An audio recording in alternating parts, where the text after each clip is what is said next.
एक बार की बात है, रतनपुर नाम के गांव में मीठी अपने पिताजी उमेश और सौतेली माँ रमा के साथ रहती थी। उसकी सौतेली माँ उससे बहुत काम करवाती।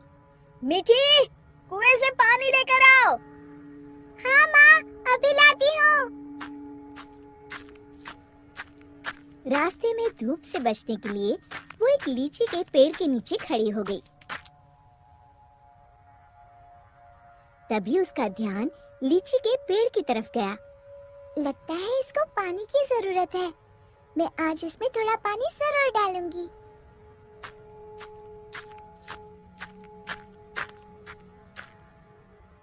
लौटते समय मीठी अपने घड़े से थोड़ा पानी लीची के पेड़ में डाल देती है। अब ये उसका रोज का नियम हो गया। जाते समय थोड़ी देर रुकती और आते समय थोड़ा पानी उसमें डाल देती। उसी पेड़ में एक चुड़ैल रहती थी। इतना ठंडा और मीठा पानी बड़े दिनों के बाद मिला है। एक दिन चुड़ैल ने सोचा, क्यों ना इस लड़की को दोस्त बनाया जाए। बहुत दिनों से मैंने कोई इंसान नहीं खाया। और वो मीठी की हम उम्र लड़की का रूप बनाकर कुएं पर बैठ गई।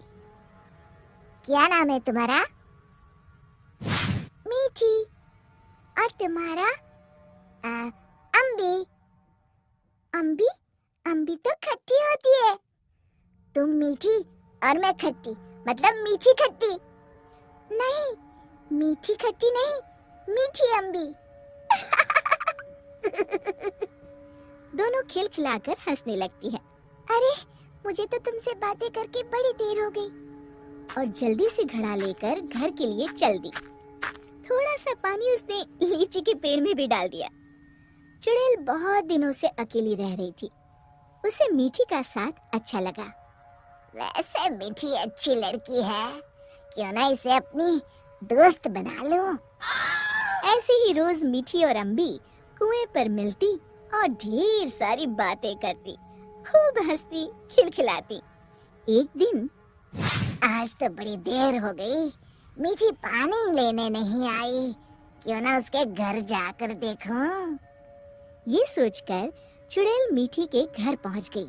वहां उसने देखा, मीठी, अभी तक तुमने बर्तन नहीं धोए और पानी भी नहीं लाई।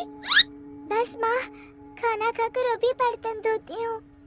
कब से खा रही हो? जल्दी उठो, बहुत काम है।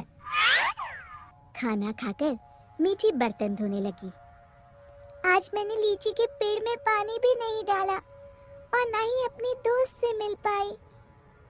तभी चुड़ैल ने जादू से पूरे बर्तन 1 मिनट में धो डाले। मीठी आश्चर्य से यहाँ वहाँ देख रही थी कि चुड़ैल उसके शरीर में प्रवेश कर गई और वापस आकर सोफे पर लेट गई। अच्छा, तो राजकुमारी आराम फरमा रही है, बर्तन कौन धोएगा? धुल गए। रमा को मीठी की आवाज भारी सी लगी। अच्छा, जादू से धोए हैं क्या? हाँ। अब झाड़ू कौन लगाएगा? कपड़े कौन धोएगा? तुम। और कौन? अच्छा, तो मुझे जवाब देती है। ये कहते हुए रमा ने मीठी का हाथ पकड़कर झकझोर दिया। पर मीठी रोज की तरह रोई नहीं, तो रमा को और तेज गुस्सा आ गया। मारने के लिए आगे बढ़ी ही थी कि मीठी ने उसका हाथ पकड़कर गोल घुमाकर छोड़ दिया। रमा तेजी से गोल गोल घूमने लगी। कुछ देर तक घूमने के बाद रमा ने एक बार फिर हाथ उठाने की कोशिश की। इस बार एक धक्के में रमा घर के चारों कोनों में टकराई और फिर एक कोने में जाकर गिर पड़ी। अब जाकर कपड़े धो। जाती हूँ। वो आराम से सोफे पर लेटकर टीवी देखने लगती है। थोड़ी देर बाद रमा कपड़े धोकर कमरे में आई। जाओ, जाकर झाड़ू पोछा करो। रमा कुछ बोलने ही वाली थी कि मीठी की लाल लाल आंखें देखकर डर गई। लगाती हूँ, अभी झाड़ू लगाती हूँ। इतने में मीठी के पिताजी आते हैं। उन्होंने पहले कभी रमा को काम करते हुए नहीं देखा था। रमा, तुम काम क्यों कर रही हो? मिठी कहाँ है? रमा जोर जोर से रोने लगी और उंगली से इशारा किया जहाँ मिठी आराम से लेटी हुई थी। मिठी, मैं क्या देख रहा हूँ? मिठी के पिताजी उसका हाथ पकड़कर उसे उठाते हैं, पर मिठी को देखकर बुरी तरह डर जाते हैं और पीछे हट जाते हैं।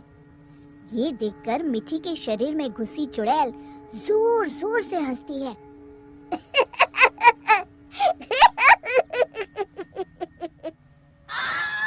उमेश समझ जाता है कि मिठी पर चुड़ैल का साया है। कौन हो तुम और यहाँ कैसे आई?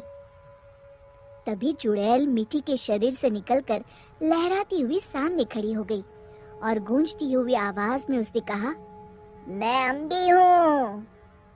क्या कहा? अम्बी मतलब लीची वाली चुड़ैल? हाँ, और मिठी मेरी दोस्त है। तुम लोग उसे बहुत परेशान करते हो। मैं तुम सबको खा जाऊंगी। उमेश और रमा डर के मारे थर थर कांपने लगे। हमें माफ कर दो अम्बी, आज से हम ऐसा नहीं करेंगे। हाँ, हमें माफ कर दो, आज से हम ऐसा नहीं करेंगे। मैं कसम खाती हूँ, मिठी को अपनी सगी बेटी की तरह ही रखूंगी। नहीं, तुम सब झूठे हो।